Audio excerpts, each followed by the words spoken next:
ரொம்ப well known channel, YouTube channel அன்னம் recipes.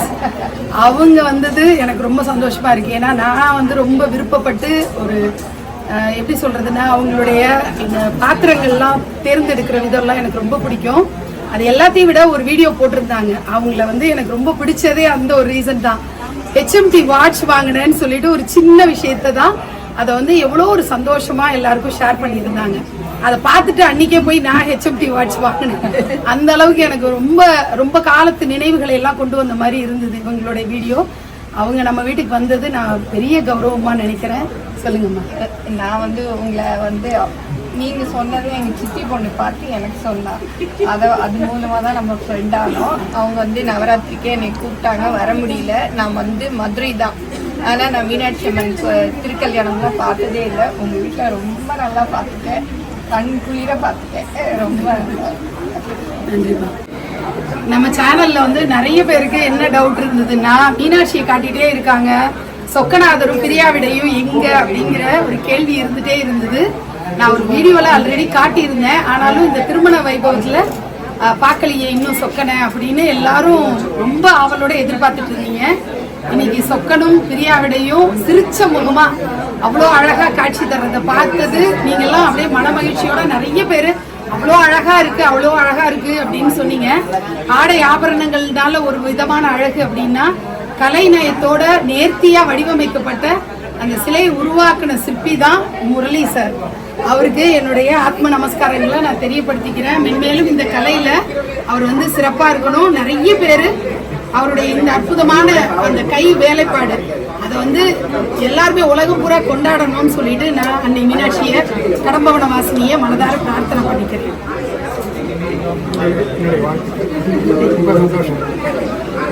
Actually கடம்பவன வாசினின்னு Madurai மீனாட்சிக்கு பேர் திருநாமம் வச்சு லலிதா சஹஸ்ரநாமாவளியில வர்றது தான். அதை வச்சுதான் நம்ம இங்கே வாசினி பாப்பான்னு ஆராதனை பண்ணிட்டு இருக்கோம். ஆனா மதுரையில இருக்கக்கூடிய விநாயகருக்கு முக்குருணி விநாயகர்னு பேரு. ஜெய்சாண்டிக்கா இருப்பாரு. 3 குருணி அரிசியில ஒரே ஒரு கொழுக்கட்டை பண்ணி அவருக்கு நைவேத்தியம் பண்ணுவாங்க. நான் இங்கேயும் முக்குருணி விநாயகர் அப்படிங்கிற பேர்ல தான் மீனாட்சியோட இருக்கணும், அவளுடைய குழந்தையும் சேர்ந்து இருக்கணும். இது பிள்ளையார் வீடுங்கிறதுனால அவருக்கு முக்குருணி விநாயகர்னு பேர் வச்சேன். ஆனா அந்த பேரை வந்து நான் பயன்படுத்துறேனே, அங்க 3 குருணி அரிசியில ஒரு கொழுக்கட்டை பண்ணுவாங்க, நம்ம அந்த மாதிரி மாசம் சங்கடகர சதுர்த்தியில அப்படி பண்ண முடியலையேங்கிறதுனால நான் என்ன யோசிச்சேன்னா, அந்த 3 குருணி அரிசியை மாசம் தானம் பண்ணணும் அப்படின்னு நினைச்சேன். 40 கிலோ அரிசி, அது கிட்டத்தட்ட அது மாசம் நான் தானம் பண்ணிட்டு இருக்கேன். ராம்நாத் வந்து நம்ம சப்ஸ்கிரைபர், அவங்க வந்து 5 இயர்ஸா வந்து ஃபோனில் தான் என் கான்டாக்ட்லாம் நான் பார்த்தது இதுதான் முதல் முறை. அவர் வந்து அந்த தானத்தில் நானும் கலந்துக்கிறேன் அப்படின்னு சொல்லிட்டு கொடுத்தது வந்து எனக்கு ரொம்ப சந்தோஷமா இருக்கு. ஏன்னா நான் வந்து தெய்வங்களுக்கு பண்ற ஆராதனை ஒரு பக்கம் இருந்தாலும் தான தர்மங்களை நிறைய பண்ணணும்னு ஆசைப்படுறேன். அதோட முதல் முயற்சியை ராம்நாத் தொடங்கியிருக்காரு. ரொம்ப சந்தோஷம் எனக்கு.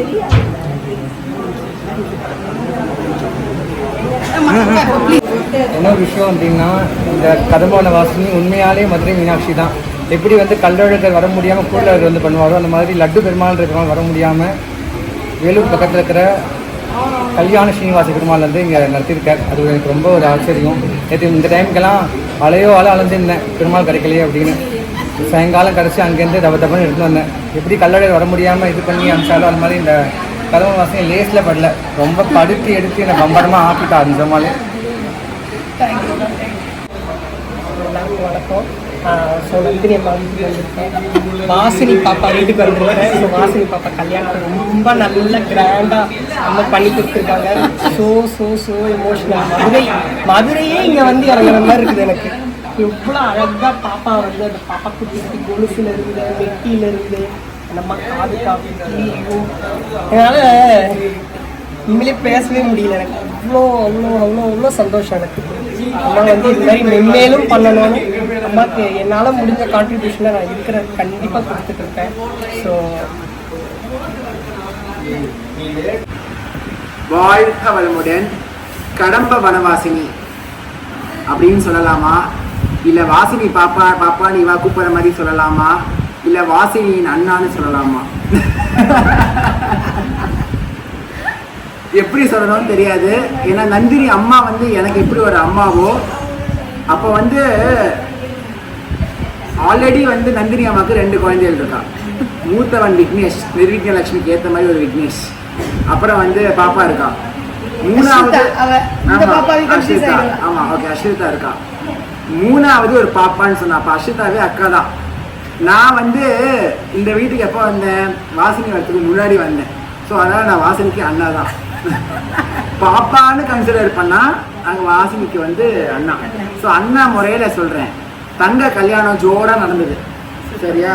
எனக்கு எப்படி இருந்ததுன்னா 5 நாளும் இருந்து சிறப்பிக்கணும் அப்படின்னு இருந்தா கூட சில சூழ்நிலைகள் சந்தர்ப்பங்கள் அப்படி இருந்தது.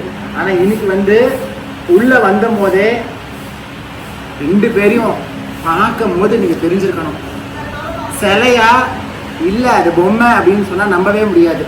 பிரத்யக்ஷமான ஒரு அப்படியே தெய்வமே இருந்த மாதிரி இருந்தது. இன்னொரு விஷயம் சொல்றேன், எப்படி நான் ரிலேட் பண்ணீங்கன்னு சொல்றேன். டிடிடி டிவியில இந்த இதெல்லாம் டெய்லி நித்திய கல்யாணமே நித்திய கல்யாண பெருமாள் தானே, பெருமாளையும் தாயாரையும் ஒரு நிமிஷம் பார்க்குற மாதிரி இருந்தது. அப்புறம் ரவுண்டு நாமம் அதெல்லாம் விட்டுருங்கோம், இந்த முகம் கடாட்சம். இந்த மாதிரி பொம்மையில என் வாழ்க்கையில நான் பார்த்தது இல்லை. நான் வந்து இதில் பார்த்துருக்கேன், ஐம்பொன்னில் பார்த்துருக்கேன், விக்கிரகங்களில் பார்த்துருக்கேன். ஆனால் ஒரு பொம்மையில் மண்பொம்மையா பேப்பர் மேஷா, ஒரு பேப்பர் மேஷ் பொம்மை இவ்வளோ அழகாவா, அவ்வளோ அது எப்படி அந்த தேகத்தை நான் ரிலேட் பண்ணுறேன் அப்படின்னா, இப்போ காஞ்சியில் வந்து புலி பெரியவா எடுத்தா, இளைய பெரியவா சந்திரசேகேந்திர சரஸ்வதி, சந்திரசேகேந்திர சரஸ்வதி, அவருக்கு வந்து இந்த தீட்சையெல்லாம் விட்டு சன்னியாசம் கற்றுமோ உள்ள ஒரு அறையில் கூட்டிகிட்டு போய் ஒரு வஸ்திரத்தை வச்சு மூடுறா. மூடினதுக்கப்புறம் தான் அந்த ஆரஞ்சு வஸ்திரம் போட்டுட்டு வர சன்னியாசம் எடுத்துட்டு அவர் வஸ்திரம் போட்டுட்டு வரும்போது அந்த முகத்துல ஒரு தேஜஸை பார்க்கணுமே. ஆதிசங்கரக்கும் இவரையும் பக்கத்துல வைக்கலாம். ஆமா, அந்த தேஜஸை வந்து அன்னைக்கு நான் டிவியில உணர்ந்தேன். இன்னைக்கு நான் இந்த நிர்விக்ன லட்சுமி இடத்துல நந்தினி அம்மா ஆத்துல அங்க உட்கார்ந்து இருக்காரு பாருங்க, பிரத்யக்ஷமா அந்த அத்தனை கடாட்சமும் விஸ்வரூபமா தெரியறது, தரிசனம் கிடைக்கிற மாதிரி அவ்வளோ நல்லா இருக்குது. அதை நான் அனுபவிச்சுட்டு அதுலேருந்து என்னால் மீண்டு வர முடியல. வரிசையா பூர்ணாகுதி வரைக்கும் ஆச்சு. ஒவ்வொன்னா தீபம் தூபம் எல்லாமே பண்ணி பிள்ளையார் பூஜையிலேருந்து ஆரம்பிச்சு எல்லாம் பண்ணினான். பிரம்மாண்டமா நடந்தது. கடைசியா கல்யாணம் என்னது, திருமாங்கலை தாரணம். அது நடக்கிறச்சே எப்படி நந்தினி அம்மா கண்ணில் தார வாத்துதோ கண்ணீர், அதே மாதிரி என் கண்ணிலையும் தார வாத்துது. அது வந்து அந்த கோமத்துலேருந்து வர புகையோட தண்ணி இல்லை, என்னவோ எங்கள் காலத்தில் ஒரு தங்கைக்கு கல்யாணம் ஆகிடுது அப்படின்ற சந்தோஷம் அது வந்து எனக்கு கொடுத்தது. மனசுன்னு சொல்கிறேன், ரொம்ப உணர்வு பூர்வமான விஷயம்.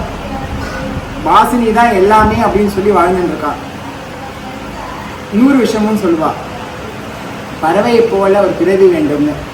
ஆனால் இப்போ என்ன பண்ணிட்டா தெரியுமா, என் அம்மா அப்படின்ற ஸ்தானத்தையே கொடுத்துட்டா மீனாட்சி. அதனால மதுரைக்கு போனால் அங்கே மீனாட்சி, சென்னையில் நிர்விக்ன லட்சுமி இடத்துல கடம்ப வனவாசி, அங்கே வந்து காஞ்சனமாலா, இங்கே நந்தினி. அதான் காஞ்சனமாலாவை பார்த்தாச்சு. இப்போ இதான் 2.0. பை. சந்தோஷம். கடம்பவன வாசினிக்கும் கடம்பவன சுந்தரருக்கும் திருக்கல்யாண வைபவம் நிர்விக்ன லட்சுமி இல்லத்தில் கோலாகலமாக நடைபெற்றது. எல்லாரும், அதாவது எதிர்பார்த்தவர்கள் எல்லாருமே வந்திருந்தாங்க. நம்ம வந்து சேனலில் சொல்லும் போது நான் வர்றேன் அப்படின்னு சொல்லிட்டு ஆசையோடு வந்தவங்க நிறைய பேர், லைவ்ல நிறைய பேர் பார்த்தாங்க, நேரில் வந்து நிறைய பேர் பார்த்துருக்காங்க. ரொம்ப சந்தோஷமாக இருந்தது. நிறைய பேர் ரொம்ப ஆசையாக நாங்கள் வந்து மதுரைக்கு போக முடியாத ஒரு தருணத்தில் இங்கே வந்து திருக்கல்யாண வைபவத்தை பார்த்தது ரொம்ப சந்தோஷம்னு மகிழ்ச்சியை ஷேர் பண்ணியிருக்கீங்க. அப்புறம் நல்ல கல்யாண சாப்பாடு சாப்பிட்டு தாம்பூலம் வாங்கிட்டு போனது எனக்கு பெரும் மகிழ்ச்சியை கொடுத்தது. லைவ்ல பார்த்தவங்களுக்கு தாம்பூலம் கொடுக்க முடியல, சாப்பாடு போட முடியலங்கிற ஒரு வருத்தம் தான். நிச்சயமா அதுவும் எதிர்காலத்தில் சரியாகும் அப்படின்னு நினைக்கிறேன். எல்லாருக்கும் மனமார்ந்த நன்றிகள். வாசினி பாப்பா உலகத்தில் இருக்கக்கூடிய அனைத்து ஜீவராசிகளுக்கும் நிறைவா படியளக்கணும். உலகத்தில் எந்த விதமான பயமும் இல்லாமல் எல்லாரும் நல்லபடியாக இருக்கணும், பாதுகாப்பாக இருக்கணும் அப்படின்னு நான் கடம்பவன வாசினியையும் கடம்பவன சுந்தரரையும் மனதார பிரார்த்தனை பண்ணிக்கிறேன். நன்றி.